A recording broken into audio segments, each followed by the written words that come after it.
இன்று ஆடி மாதம் 7ஆம் நாள். இன்னைக்கு நம்ம எந்த அம்மனுடைய வரலாறு பார்க்க போறோம்னா முத்து மாரியம்மனுடைய வரலாறு தான் பார்க்க போறோம். இதுக்கு முன்னாடி ரேணுகா மாரியம்மனுடைய வரலாறையும் முத்து மாரியம்மனுடைய வரலாறையும் நம்ம சேனல்ல பதிவு செஞ்சிருக்கோம். வேணுன்றவங்க போயிட்டு கிளிக் பண்ணி பாருங்க. வாங்க வீடியோக்குள்ள போகலாம். மக்கள் எல்லாருமே மாரியம்மனை மறந்து தெய்வத்தை வணங்காம அவங்கவுங்க இஷ்டப்படி ரொம்பவும் திமிரா துணிச்சலா வாழ்ந்து வராங்க. தெய்வம் இல்லை அப்படிலாம் பேசிட்டு வராங்க. மாரியம்மனை வழிபடாமல் மாரியம்மன் கோயில்களை குடமுழுகு நடத்தாமல் வாழ்ந்து வராங்க. இதை பார்த்த மாரியம்மன் பயங்கரமாக கொதிச்சு எழறாங்க. இதை சிவன்கிட்ட போயிட்டு முறையிடணும்னு சொல்லிட்டு மாரியம்மன் சிவன்கிட்ட போயிட்டு இதை மாதிரி மக்கள் என்னை வழிபடுறது இல்லை, மக்கள் மாரியம்மனான என்னை மறந்து வாழ்ந்து வராங்க, நான் என்ன பண்ணுறது அப்படின்னு போயிட்டு சிவன்கிட்ட சொல்கிறாங்க. உடனே சிவன் என்ன சொல்கிறாருன்னா, நீ போன ஜென்மத்தில் ரேணுகா பரமேஸ்வரியாக இருந்தல்ல, அப்போ உனக்கு நாரத மாமுனி இரும்பு கம்பிகளை கடலையாக வறுத்த சொல்லி கொடுத்தாரு. அந்த இரும்பு கம்பிகளை நான் 27 முத்துக்களாக மாற்றி வச்சுருக்கேன். இந்த முத்துக்களை எடுத்துகிட்டு போய் உன் மக்களுக்கு போட்டினா உன் மக்கள் அனைவரும் தப்பை உணர்ந்து உன்னை வழிபடுவாங்க, பழைய நிலைமைக்கு மாரியம்மனை வழிபடுவாங்க அப்படின்னு சிவன் உரைக்கிறாரு. இதை கேட்ட மாரியம்மன் உடனே அந்த 27 முத்துக்களையும் வாங்கி சிவன் கிட்டேருந்து வாங்கி தன்னுடைய கூடைகளில் வச்சுக்கிறாங்க.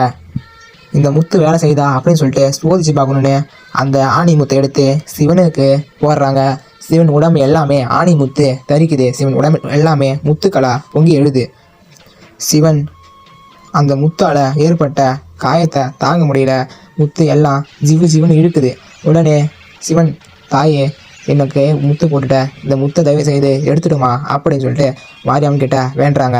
உடனே சிவன் என்ன சொல்கிறாங்கன்னா, இப்படிப்பட்ட முத்து உங்களாலே தாங்க முடியல, என்னுடைய மக்கள் எப்படி தாங்குவாங்க? இந்த ஆணி முத்து உங்களாலே தாங்க முடியல, என்னுடைய மக்கள் எப்படி தாங்குவாங்க அப்படி சொல்லிட்டு சிவன் கிட்ட கேட்குறாங்க. உடனே பார்வதி தேவி சொல்ல கேட்டு சிவபெருமான் தப்பை உணர்ந்து, சரியம்மா இந்த முத்தை எடு அப்படின்னு சொல்லிட்டு சொல்கிறாரு. அன்னையும் போட்ட முத்தை திரும்ப எடுக்கிறாங்க. அதுக்கப்புறம் விளையாட்டு அம்மையை எடுத்து போடுறாங்க. விளையாட்டு அம்மையை எடுத்து போட்டால் மறுபடியும் சிவன் கலங்கி அழுகுறாரு. அம்மா தாயே முத்தை எடுத்துருமா அப்படின்னு சொல்கிறாரு. உடனே அன்னை, நான் கேட்டது எனக்கு ஏதாவது ஒன்று கொடுத்தாதான் நான் முத்தை எடுப்பேன் அப்படின்னு சொல்லிட்டு சொல்கிறாங்க. உடனே சிவன் என்ன சொல்கிறாருன்னா, நீ என்ன கேட்டாலும் தரமா, தயவு செய்து இந்த முத்தை எடுத்துருமா, என்ன கேட்டாலும் தரமா, தயவு செய்து இந்த முத்தை எடுத்துருமா அப்படின்னு சொல்லிட்டு சிவன் சொல்கிறாரு. உடனே மாரியம்மன் என்ன சொல்கிறாங்கன்னா, நீ எனக்கு பார்பசுவை காவு தரணும் அப்படின்னு சொல்லிட்டு சொல்கிறாங்க. உடனே சரியம்மா, உன்னுடைய வாசலில் நான் பார்பசு காவு தரேன் அப்படின்னு சொல்லிட்டு சிவன் சொல்கிறாரு. சிவனுக்கு போட்ட முட்டை எடுத்துட்டு அடுத்தது அன்னை மாரியம்மன் எங்கே போகிறாங்கன்னா, விநாயகரை தேடி போகிறாங்க. முழு முதல் கடவுளான விநாயகரை தேடி போகிறாங்க. பிள்ளையார்படியில் விநாயகர் அமர்ந்திருக்காரு. பிள்ளையார்படியில் போயிட்டு விநாயகர்கிட்ட, மகனே நான் முத்து எடுத்து வந்திருக்கேன், மக்களுக்கு போட போகிறேன், முதல் முத்து உனக்கு தான் போடணும், அதனால் முத உனக்கு தான் முத்து போட போகிறேன் அப்படின்னு சொல்லிட்டு சொல்கிறாங்க. உடனே விநாயகர் என்ன சொல்கிறாருன்னா, அம்மா என்னால் எழுந்து கூட ஓட முடியாது, எனக்கு முத்து போடாதீங்க அப்படின்னு சொல்லிட்டு சொல்கிறாரு. அதெல்லாம் தெரியாதே, முதல் முத்து உனக்கு தான் போடுவேன்னு சொல்லிட்டு அன்னை முத்து மாரியம்மா முத்தை எடுத்து விநாயகருக்கு போடுறாங்க. விநாயகரும் முத்து தாங்க முடியாமல் ரொம்பவும் கதி கலங்குறாரு. அம்மா நான் போட்ட முத்தை எடுத்து அப்படின்னு சொல்லிட்டு சொல்கிறாரு. மாரியம்மன் அதற்கு உடனே என்ன சொல்கிறாங்கன்னா, நான் போட்ட முத்தை எடுக்கணும்னா நீ எனக்கு ஏதாவது ஒரு பொருள் தர வேணும் அப்படின்னு சொல்லிட்டு சொல்கிறாங்க. உடனே விநாயகர் என்ன சொல்கிறாருன்னா, அம்மா உனக்கு பூலோகத்தில் திருவிழா நடக்க பார்த்த முதல் நாள் உற்சவத்தில் உன் கூட உன்னோட பிள்ளையா நான் உனக்கு காவலா முன்னாடி போவேன், நீ எனக்கு பின்னாடி வாமா அப்படின்னு சொல்லிட்டு சொல்கிறாரு. அதுவும் இல்லாமல் என்னோடய மூஷிக வாகனத்தை நீ முதல் நாள் திருவிழாவில் வாகனமாக எடுத்துக்கமா அப்படின்னு சொல்லிட்டு சொல்கிறாரு. உடனே அவனை மாரியம்மன் என்ன பண்ணுறாங்கன்னா, போட்ட முத்தை திருப்பி எடுத்துடுறாங்க. எடுத்துட்டு அங்கேருந்து அடுத்தது 2வது வீரபத்ரசாமிகிட்ட வராரு. வீரபத்ரசாமியை நோக்கி வந்து 2வது முத்தை மாரியம்மன் வீரபத்ரசாமிக்கு போடுறாங்க. வீரபத்ரசாமியாலையும் அந்த முத்தால் கதி கலங்கி நிற்கிறாரு. அம்மா போட்ட முத்தை எடுத்துரு அப்படின்னு சொல்கிறாரு. உடனே மாரியம்மன் என்ன சொல்கிறாங்கன்னா, நான் கேட்ட பொருளை எனக்கு தரணும்னு சொல்லிட்டு சொல்கிறாங்க. உங்ககிட்ட இருக்கிற ஏதாவது ஒரு பொருளை எனக்கு தந்தனா நான் முத்தை எடுப்பேன் அப்படின்னு சொல்கிறாங்க. உடனே வீரபத்ரசாமி, நான் வந்து உனக்கு காவலா உன் கூடவே 2ஆம் நாள் திருவிழா அப்போ வரமா தாயே, என்னுடைய வெள்ளை குதிரையை நீ 2ஆம் நாள் திருவிழாவில் வாகனமாக எடுத்துக்கோ அப்படின்னு சொல்லிட்டு சொல்கிறாரு. ஓட்ட முத்தை மறுபடியும் எடுத்துடுறாங்க அன்னை மாரியம்மன். அடுத்தது எங்கே போகிறாங்கன்னா, முருகப்பெருமானை தேடி போகிறாங்க. முருகப்பெருமான் திருத்தணியில் வள்ளி தெய்வ யானையோடைய இருக்கார். முருகப்பெருமான் கிட்ட போயிட்டு 3வது முறையாக முத்து போடுறாங்க. முத்து போட்ட உடனே முருகப்பெருமான் வள்ளி தெய்வானை 3 பேருமே கலங்கி நிற்கிறாங்க. உடனே அம்மா போட்ட முத்தை எடுத்துருன்னு சொல்கிறாங்க. மாரியம்மனும் விநாயகர்கிட்ட வீரபத்ரன்கிட்ட சொன்னதை சொல்கிறாங்க. உடனே முருகர் வந்து, நான் 3ஆம் நாள் உன் கூட காவலாக வரமா, நீ என்னுடைய மயிலை வாகனமாக எடுத்துக்கோ அப்படின்னு சொல்லிட்டு சொல்கிறாரு. அன்னை போட்ட முத்தை திரும்ப எடுத்துக்கிறாங்க. அடுத்தது அன்னை எங்கே வராங்கன்னா ஹரிஹரபுத்திரா ஐயனாரப்பனை நோக்கி வராங்க. ஹரிஹரபுத்திரா ஐயனாரப்ப சாமி பூரணா புஷ்கலா சமேத்த ஐயனாரப்பனா திகழ்ந்து அமர்ந்து இருக்காரு. அந்த இடத்துல வந்து மாரியம்மன் ஐயனாரப்பனுக்கும் முத்து போடுறாங்க. ஐயனாரப்பனுக்கு முத்து போட்ட உடனே ஐயனாரப்பனும் கதி கலங்கி நிற்கிறாரு. அம்மா தாயே என் போட்ட முத்தை எடுத்துருன்னு செஞ்சுறாரு. உடனே அம்மா என்ன சொல்கிறாங்க, நீ எனக்கு ஏதாவது ஒரு பொருள் தந்தா நான் எடுக்கிற மகனே அப்படின்னு சொல்கிறாங்க. உடனே ஐயனாரப்பன், நான் 4ஆம் நாள் உன் கூட காவலாக வரமா தாயே, நான் என்னுடைய வெள்ளை யானையை உனக்கு வாகனமாக தரேன், நீ 4ஆம் நாள் திருவிழாவில் என்னுடைய வெள்ளை யானையை எடுத்துக்கோ அப்படின்னு சொல்லிட்டு ஐயனாரப்பன் சொல்கிறாரு. சரின்னு சொல்லிட்டு அன்னை ஐயனாரப்பன் பூரணா புஷ்கலா 3 பேருக்கும் முத்தை எடுத்துட்டு அடுத்தது எங்கே போகிறாங்கன்னா அஷ்டதிக்கு பாலர்களை நோக்கி போகிறாங்க. அஷ்டதிக்கு பாலர்களுக்கு போயிட்டு 5வது முறையாக முத்து போடுறாங்க. அவங்களும் கதறி அழுகுறாங்க.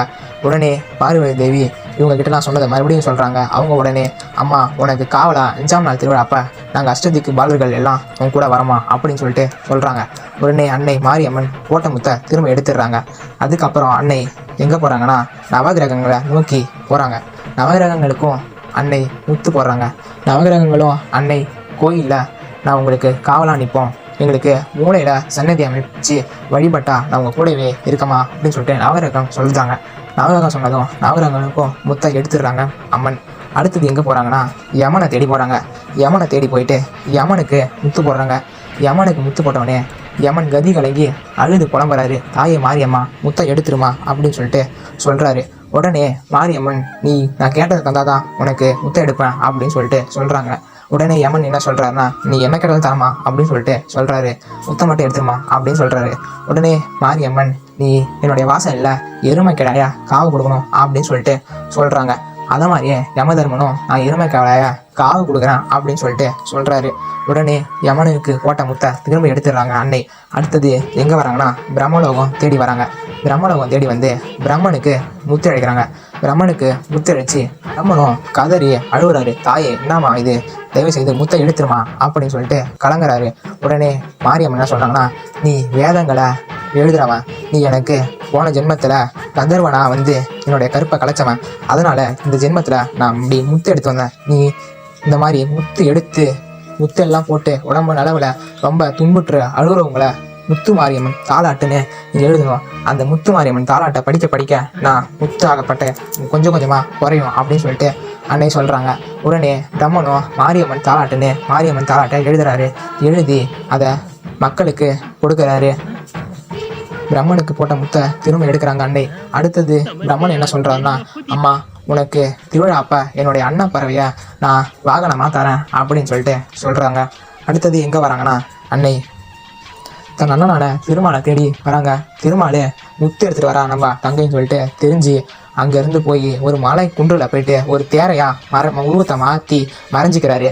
உடனே அன்னை அண்ணானே போயிட்டு கூப்பிட்றாங்க. அவர் அங்கே இல்லை. உடனே ஞானதிசையில் பார்த்து அண்ணா இது மாதிரி மலையில் மறைஞ்சு இருக்காருன்னு சொல்லிட்டு கண்டுபிடிச்சி அந்த இடத்துக்கு போகிறாங்க. அந்த இடத்துக்கு போயிட்டு ஆணி முத்து எடுத்து அந்த கல் மேலே போடுறாங்க. அந்த கல்லை உடைச்சிட்டு அந்த ஆணி முத்து அந்த தேரைக்கு போயிட்டு விழுது. அந்த தேரை உடம்பெல்லாம் முத்து வருது. இப்பயுமே தேரைக்கு பார்த்தீங்கன்னா முத்து இருக்கும், முத்து போட்ட இடம் வடு இருக்கும்.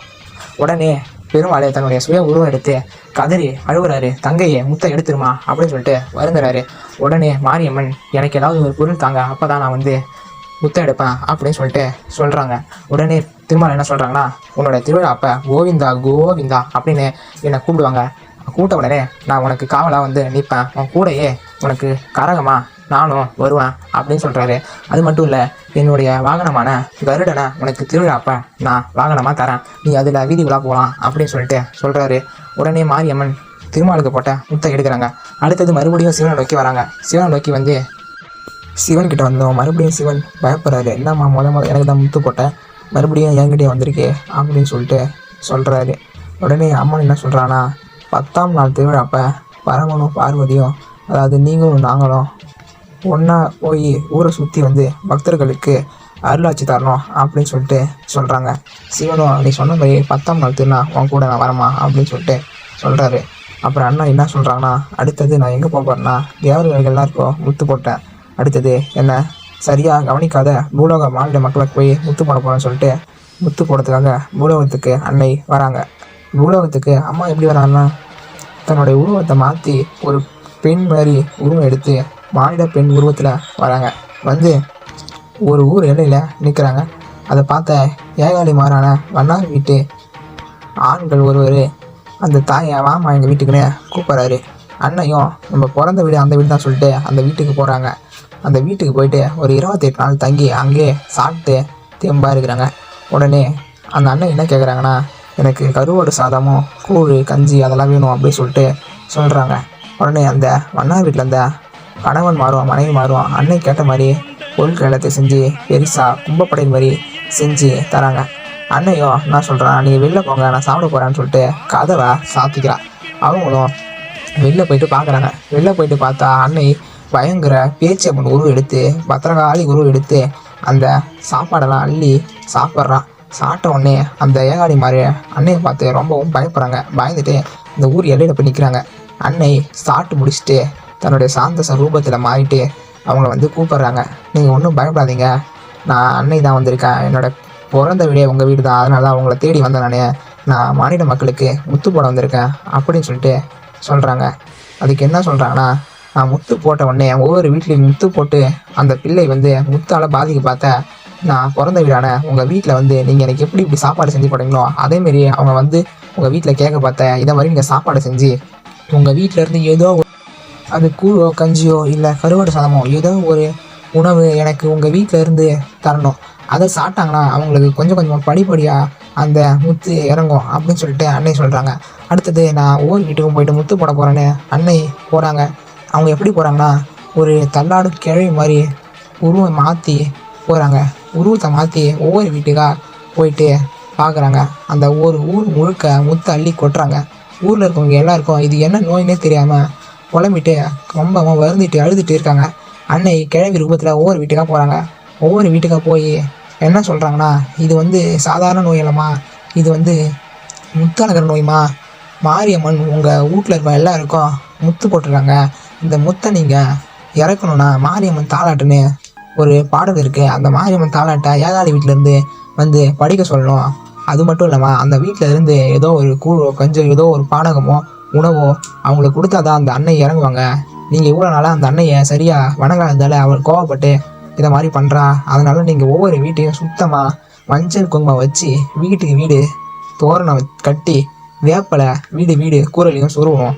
அப்போ தான் அவள் படிப்படியாக இறங்கி முத்தை எல்லாத்தையும் குறைப்பா அப்படின்னு அந்த கிளை உருவத்தில் மாறி ஒவ்வொரு வீட்லேயும் போயிட்டு அன்னை சொல்கிறாங்க. அதுக்கப்புறம் அவங்க சொன்ன மாதிரியே மக்கள் எல்லாரும் வீட்டை சுத்தமாக வச்சுக்கிட்டு வீட்டு கூரைகளில் வேப்பலையை சொருவி ஏகாலி வீட்டில் இருக்கவங்கள வந்து மாரியம்மன் தாளாட்ட பாட சொல்லி அவங்களுடைய உணவை கொடுத்து அந்த முத்தை இறக்குறாங்க. அன்னையும் மக்களுடைய திருந்திட்டாங்கன்னு சொல்லிட்டு படிப்படியாக எல்லாரையும் முத்தை இறக்குறாங்க. மக்கள் அனைவரும் மாரியம்மன் கோயிலில் திருவிழா நடத்தி பயங்கரமாக சந்தோஷமாக இருக்காங்க. இதை பார்த்து அன்னை சந்தோஷித்து முத்தை எல்லாத்தையும் இறக்கி மறுபடியும் தேவலோகத்துக்கு போகிறாங்க. தேவலோகத்துக்கு போனதுக்கப்புறம் இந்த உருவம் நான் எடுத்ததால் பூலோகத்தில் இருந்த மக்களுக்கும் நான் முத்து போட்டேன், தேவர்களானிய உங்களுக்கும் நான் முத்து போட்டேன், இந்த உருவத்தில் நான் முத்து மாரியம்மன் அப்படின்னு அழைக்கப்படுவேன். ஏன்னா நான் ஒவ்வொரு மானிட தேவர்கள் எல்லாருக்கும் முத்து போட்டதால் முத்து மாரியம்மன்னு ஊடகத்தில் கோயில் கொண்டு மந்திரங்களை அருளாட்சி புரிவேன் அப்படின்னு சொல்கிறாங்க. இந்த முத்து மாரியம்மனை வணங்கினா நீங்கள் அம்மையால் பாதிக்கப்பட்ட நோய்களை தீர்த்து வைப்பா, காய்ச்சல் போன்ற பல பிரச்சனைகளும் சரி பண்ணி வைப்பாங்க. இந்த அம்மனுக்கு ஆடி மாதத்தில் பல ஊரில் திருவிழா நடக்கும். இந்த அம்மனை நீங்கள் கூழ் கஞ்சி போன்ற பொருட்களை உணவாக வச்சு படைச்சிங்கன்னா உங்கள் வீட்டுக்கு நல்ல ஒரு புரிவாங்க. இதுதான் முத்து மாரியம்மனுடைய வரலாறு. நன்றி.